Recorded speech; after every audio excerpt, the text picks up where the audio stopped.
In the past month, a branch of government has attempted to outlaw the very tools we need to keep our reptiles alive. A giant conglomerate used a dead snake to sell shoes, and the bullying has never been worse. What the heck is going on with our hobby?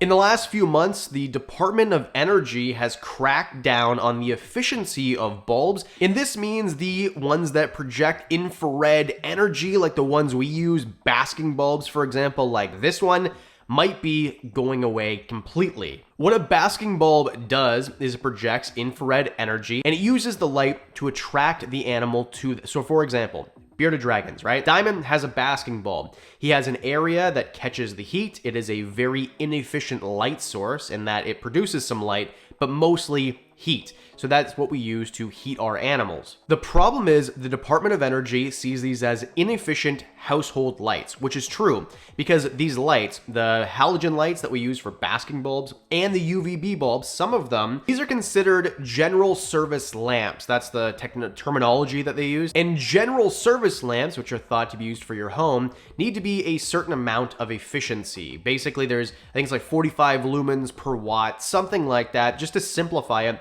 these lights don't produce light very efficiently. They produce more heat. 97% of what they put off is heat in comparison to the 3%, which is visible light. Now, obviously, if you want to light a room, you're not going to use, a 50 watt halogen basking bulb from the dollar store or a 100 watt or 150 watt Zoom Ed bulb. This is just ridiculous. Of course, you're not going to use those. It would be silly for you to, because guess what? I know what the lighting bill is in this house. It would put you on your butt if you looked at it. It is absolutely ridiculous. So I agree that lighting your home, you should definitely use the most efficient bulbs possible. We've had CFLs for 20 years. LEDs are super cheap. There's rebates all over the place. It just doesn't make sense. Nobody is using these as general service lamps. Nobody is using a basking bulb to light their home. So the easy thing is, well, slap a label on it and say it's an infrared bulb or a specialty bulb, and then you're out of the woods here, right? You're just, no. The Department of Energy said, no, you cannot do that. You can't just take these bulbs, which are general service lamps, and then slap a new label on them, because then everybody's gonna do that, and then there's no point of these new laws. So Zoom Ed, who is a leader in this industry, I use their products, I love Zoom Ed, and there's nothing wrong with their bulbs at all, but they were instructed to stop distribution and production of a lot of these bulbs, and they have a whole list. You can see the document here from May. And the reason is they're just not efficient for your household, which obviously is silly goose stuff because you're not using it for your household. You're using it in your home, but it's to, warm up your bearded dragon or provide UVB so that your animals don't die. So what's being done? Well, the owner at Zoom Ed and some of the bigwigs there had a meeting with the Department of Energy to say, hey, this is what's going on. And apparently the Department of Energy was very receptive. The problem is with big business and especially branches of government, these guys move really slow, because there's no money to be made by admitting that they're wrong, and it just takes forever to get anything through. So as of right now, we're in real jeopardy of losing the things that we actually need to keep these animals alive. What can you do? Well, USARK has some information on their website. I direct you there if you want to do it. I'm not campaigning for you to, stop what you're doing right now and go write an email, but it would probably be good for us and for yourself as well if you're a reptile keeper. Number 2 is even worse, Vans. Now, Vans used this snake for a promotion called their Diamondback collection. Now, if you're not aware, a Diamondback is a type of rattlesnake, and they look nothing like this sick, almost dead snake.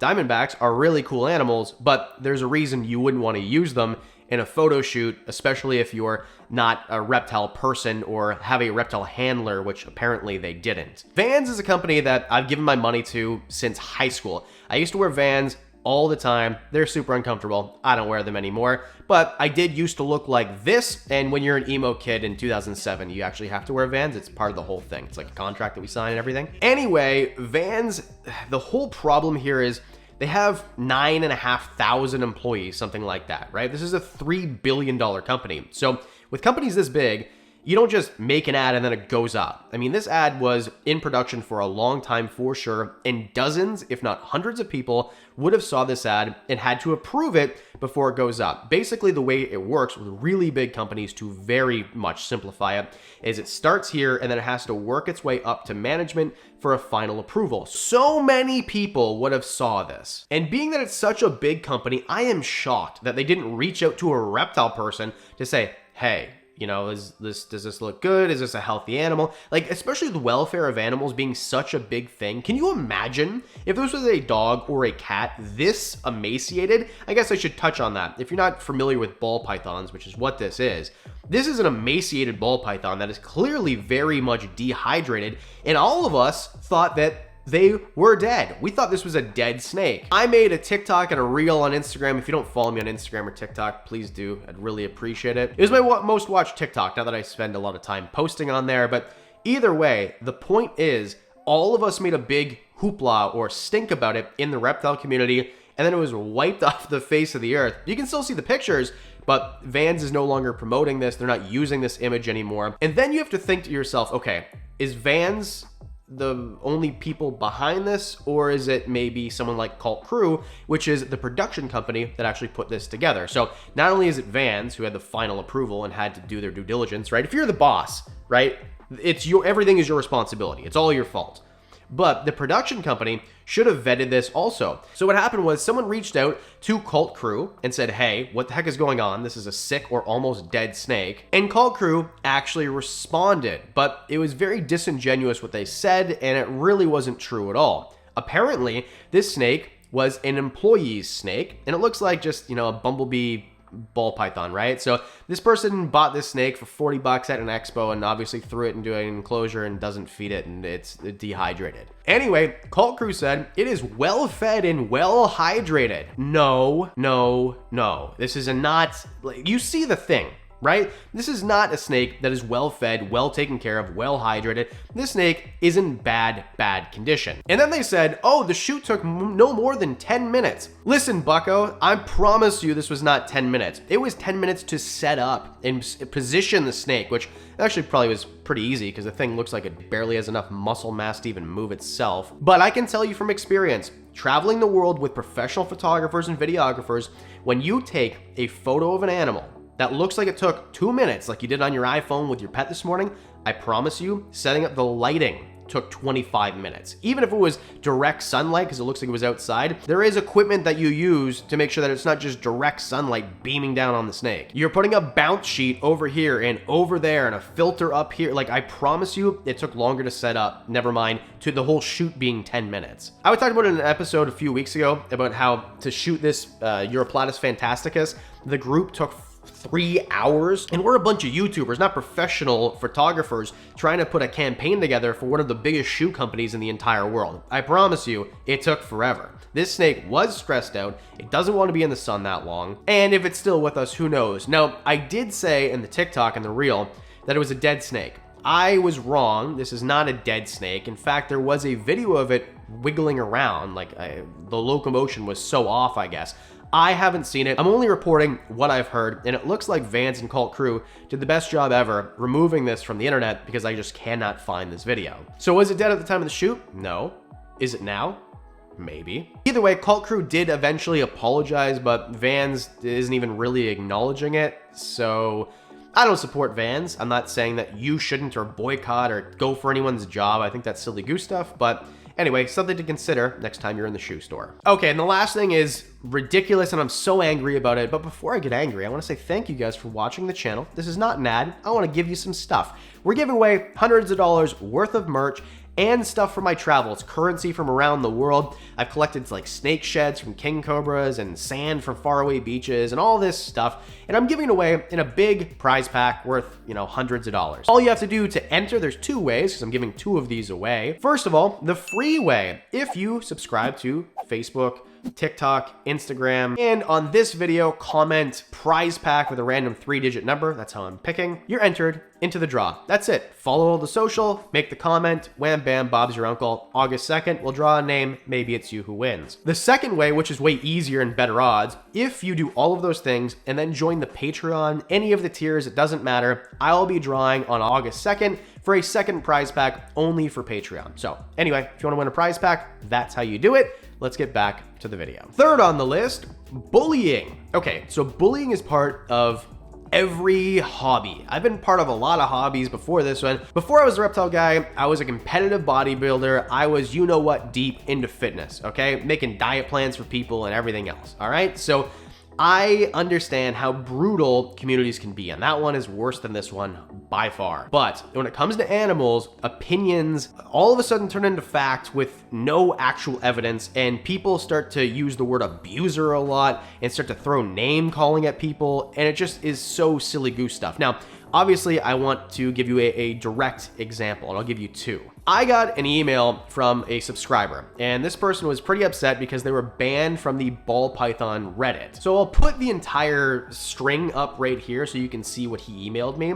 And I agree that what he said was basically ball pythons are fossorial snakes, and it's always better to use belly heat than a lamp, and then it goes on to say that heat lamp is gonna kill the ball python. So this subscriber, respectfully, I don't really agree with at all. I think ball pythons, you could use heat lamps if you want. Yes, it'll dry out substrate, but if the enclosure is big, you can have a more moist side, and then you can have moist hides and the whole thing. So yes, I agree, it can dry it out, but it's not gonna kill the snake, likely, if you know what you're doing and you're not negligent. Also, they're not fossorial. Fossorial means like a burrowing species, and yes, they might be found in termite mounds and stuff like that. But there's more evidence of them being semi-arboreal than there is about them being fossorial at all. But anyway, this is not hurting anybody, right? If you want to use belly heat, frickin' go for it. It is what it is. Like, he's not hurting anybody. But then one of the admins comes in and starts arguing with them, and then it becomes like this game of semantics and language and the whole thing, and he bullied him out of the Reddit. And this person wasn't name calling. He wasn't doing anything to hurt other people's animals. The advice that he was giving wasn't really the best, but I mean, he could have just been corrected. And when I emailed him back and I said, hey, I don't really agree with what you said, but this person was obviously a power tripping jerk on the subreddit, he responded back, I'm not married to my ideas, like I'm paraphrasing here. So, hey, I'd be happy to take your opinion, right? So this wasn't an idiot who was just, you know, putting things down people's throat that was incorrect. But there's lots of this on Reddit, tons of it. And I even have, if I search my own name on Reddit, which I never do, but I did for this video, I can see people tearing my ball python video apart, and people like, this person doesn't like me and this person doesn't like me for whatever reason. And they're fighting about the things that I said, and I didn't actually say it in the video, right? So there's just a lot of bullying and name calling and just bad information being thrown around. And if you give bad information,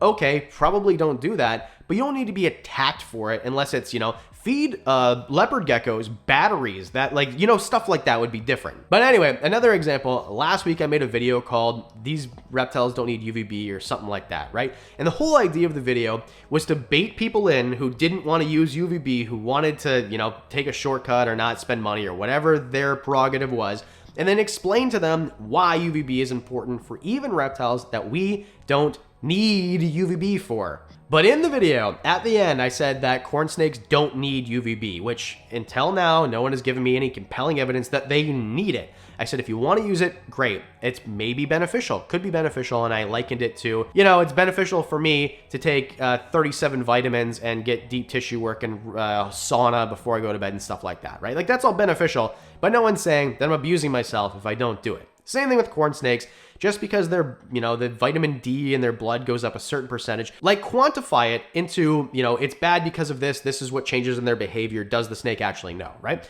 So anyway, I was blasted on Facebook, and I don't care. It is what it is. Part of the job is getting blasted. But there were people fighting, defending the point, or even arguing against my point, and then just bickering and you're an idiot, you're an animal abuser because you don't give UVB to this and that and whatever else. He said use 2% UVB on Chihuahua geckos and crested geckos, but that'll make them go blind, which is obviously hoopla and ridiculous. The point is, there's going to be information that you don't agree with, and I've given bad information on this channel. I've corrected it. I always do. But if you're going to yell at people, first of all, it's going to fall on deaf ears. You're going to catch way more flies with honey than with vinegar, and it just makes us look stupid. Keep in mind, there are lobbyists out there who want to shut down the keeping of reptiles altogether. So if we're just fighting with each other all the time, we look like idiots, we're not unified, and it's just going to be much easier for them to pass through all these negative bills and acts and laws and whatever else, right? Like, we've had this so often. So how about we just be nice to each other, correct each other? The way that this person should have been handled on Reddit is, hey man, I don't really agree with this. Here's my sources. Would you reconsider? And then if he says, no, then okay, ban him, whatever. But chances are you're not going to get that response. Anyway, this was long-winded. Please hit the like and subscribe if you want to see more angry rants like this or other videos. I do lots of other stuff. Thanks for Patreon supporters. You guys get videos early, discounts on merch. You guys got this video early and you saw behind the scenes stuff and you know about the babies that we just hatched, which I've never hatched before. Anyway, all that for as little as $1 a month, and you get an extra entry into the giveaway. I do videos on Mondays and Thursdays, so I'll see you in the next one.